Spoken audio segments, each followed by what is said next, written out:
السلام علیکم friends, welcome to اور چینل دی ادر سٹوریز۔ کیسے ہیں آپ لوگ؟ میں امید اور دعا کرتا ہوں آپ سب خیریت سے ہوں گے۔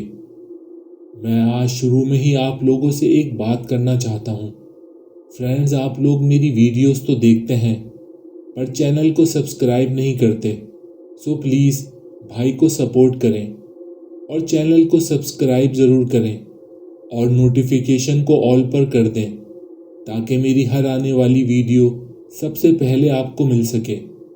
تو آپ کو مزید بور کیے بغیر چلتے ہیں آج کی خوفناک اور سچی سٹوری کی طرف جو ہمیں صدف نے کراچی سے بھیجی ہے۔ تو آگے کی سٹوری ہم صدف کی زبانی سنتے ہیں۔ السلام علیکم احسن بھائی، میں آج آپ کے ساتھ 2 واقعات شیئر کر رہی ہوں جو واقعات میرے خالو کے ساتھ جڑے ہوئے ہیں۔ میرے خالو شروع سے ہی بہت دیندار، نماز روزے کے پابند شخص ہیں۔ خالہ سے شادی سے پہلے ہی وہ 3 بار حج بھی کر چکے تھے، پر جب وہ تیسری بار حج کے لیے گئے تو ان کو اپنے گروپ کا لیڈر بنا دیا گیا تھا، کیونکہ وہ اس سے پہلے بھی 2 بار حج کر چکے تھے اور سب جگہوں سے واقف بھی تھے۔ تو ایک دن وہ اپنے گروپ کو لے کر زیارت کے لیے چلے گئے۔ وہ اس وقت وادی جن گئے ہوئے تھے کہ تبھی ان کے گروپ میں موجود ایک شرارتی بچہ کہنے لگا کہ یہ کیسی جنوں کی وادی ہے، یہاں جن تو کہیں نظر ہی نہیں آ رہے۔ میں تو یہاں جنوں کو دیکھنے آیا تھا، پر لگتا ہے وہ مجھے دیکھ کر ڈر گئے ہیں۔ اور یہ کہہ کر وہ زور زور سے ہنسنے لگا۔ اس بچے کا ایسا کہتے ہی میرے خالو اور گروپ کے بڑے لوگوں نے اسے ایسی بات کرنے پر کافی ڈانٹا۔ بہرحال وہ لوگ اپنے ہوٹل پر زیارت سے فارغ ہو کر واپس چلے گئے۔ رات کو جب خالو اپنے روم میں سونے ہی والے تھے کہ تبھی ان کو ساتھ والے کمرے سے زور زور سے اس بچے کے چیخنے کی آوازیں آنے لگیں۔ تو وہ فوراً اپنے کمرے سے باہر آئے تو انہوں نے دیکھا کہ اس بچے کے والدین پریشانی کی حالت میں کمرے سے باہر کھڑے ہیں۔ تو انہوں نے خالو کو دیکھتے ہی ان سے روتے ہوئے کہا کہ دیکھیں پتہ نہیں ہمارے بیٹے کو کیا ہو گیا ہے، جبکہ اب بھی اس کمرے سے برابر چیخنے کی آوازیں آ رہی تھیں۔ جب خالو نے اس کمرے کا دروازہ کھولا تو انہوں نے اپنی آنکھوں سے دیکھا کہ کوئی اندیکھی مخلوق اس بچے کو ہوا میں اٹھاتی ہے اور پھر نیچے بیڈ پر پھینک دیتی ہے، جس سے وہ بچہ بری طرح سے چیخ رہا تھا۔ یہ منظر دیکھ کر خالو کے رونگٹے کھڑے ہو گئے اور انہیں ڈر کا احساس ہونے لگا، پر وہ ہمت کر کے کمرے میں داخل ہو گئے اور اس بچے کے پاس کھڑے ہو کر قرآن کی تلاوت کرنے لگے کہ چند سیکنڈ بعد ہی سب ہلچل بند ہو گئی اور وہ بچہ بیڈ پر گر کر بے ہوش ہو گیا۔ اب تک یہ شور سن کر باقی کے گروپ والے بھی اس کمرے میں آ گئے اور سب کو ہی اس بات کا اندازہ ہو گیا کہ یہ سب کچھ اس کے ساتھ آج دن والے واقعے کی وجہ سے ہو رہا ہے۔ پر وہ پوری رات خالو نے اس بچے کے پاس بیٹھ کر گزاری، جس کو اب ڈر سے بہت تیز بخار چڑھ چکا تھا۔ خیر صبح ہوتے ہی خالو اور ان کے گروپ کے 2 بڑے لوگ اس بچے کو دوبارہ وادی جن لے گئے اور اس بچے سے کہا کہ وہ بآواز بلند جنات سے معافی مانگے۔ اس بچے کو بھی اپنی غلطی کا احساس ہو چکا تھا، تو اس نے وہاں پر رو رو کر جنات سے اس کو معاف کرنے کو کہا اور پھر وہ لوگ وہاں سے واپس آ گئے، جس کے بعد اس بچے کے ساتھ کچھ عجیب نہیں ہوا اور پھر وہ لوگ حج ادا کرنے کے بعد واپس کراچی آ گئے۔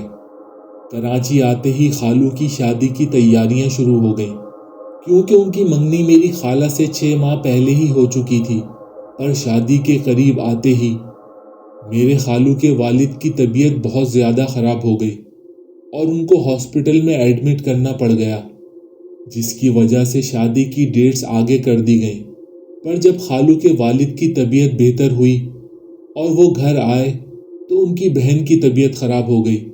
لگ رہا تھا کہ کوئی نہیں چاہتا کہ خالہ خالو کی شادی ہو، پر اللہ اللہ کر کے وہ دن آ ہی گیا، جس دن بہت سادگی کے ساتھ میری خالہ کی شادی کر دی گئی، پر جس دن وہ شادی ہو کر خالو کے گھر گئیں اور کچھ عورتیں ان کو شادی والے کمرے میں چھوڑ کر باہر آئی ہی تھیں کہ کمرے سے خالہ کی خوفناک چیخیں سن کر سب عورتیں دوبارہ ان کے کمرے کی طرف بھاگی، جہاں میری خالہ کمرے کے کونے میں ڈری سہمی بیٹھی ہوئی تھیں۔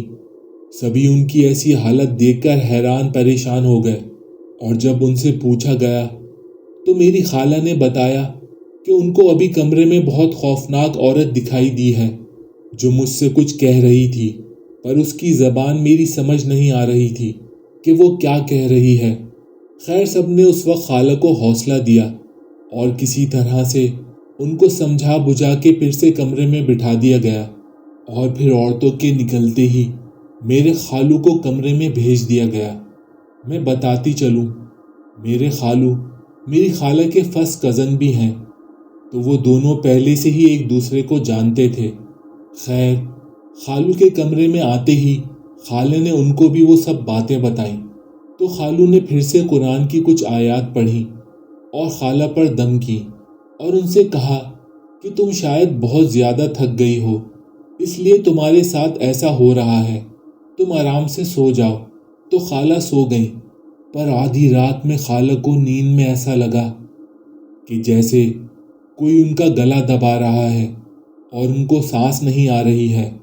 جیسے ہی انہوں نے ہڑبڑا کر اپنی آنکھیں کھولی تو خوف سے ان کا برا حال ہو گیا، کیونکہ ان کے سینے پر وہی خوفناک عورت بیٹھی ہوئی تھی اور انہیں غصے سے دیکھ رہی تھی۔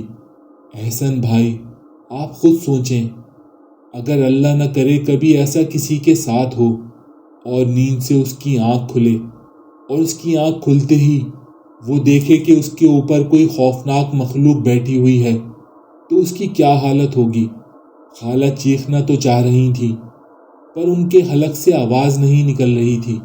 ان کے جسم نے کام کرنا بند کر دیا تھا، ان کا دل زور زور سے دھڑک رہا تھا، اور وہ عورت برابر خالہ کا گلا دبائے جا رہی تھی، جو شاید چند لمحوں اگر اور ان کا گلا دباتی رہتی تو خالہ کی جان ان کے جسم سے نکل ہی جاتی۔ پر تبھی خالہ نے دل ہی دل میں آیت الکرسی پڑھنا شروع کر دی، پر اس عورت نے وہ کیا جو خالہ کے وہم و گمان میں بھی نہیں تھا۔ اس عورت نے بھی خالہ کے ساتھ ساتھ آیت الکرسی پڑھنا شروع کر دی اور چیختے ہوئے خالہ کی گردن کو چھوڑ دیا اور وہاں سے غائب ہو گئی۔ خالہ نے لمبی سانس لی اور خالو کو جگایا اور روتے ہوئے ان کو ساری بات بتائی۔ خالو بھی خالہ کی ایسی حالت دیکھ کر پریشان ہو گئے تھے، پر وہ کافی دیر تو خالہ کو یہی کہتے رہے کہ یہ بس تمہارا وہم ہے، پر خالہ اچھی طرح جانتی تھیں کہ یہ ان کا وہم نہیں ہے، تو وہ اٹھ کر کمرے سے باہر جانے لگی اور کہنے لگی کہ اب میں اس کمرے میں ایک سیکنڈ اور نہیں رک سکتی، پتہ نہیں وہ عورت کون ہے اور وہ کیا چاہتی ہے۔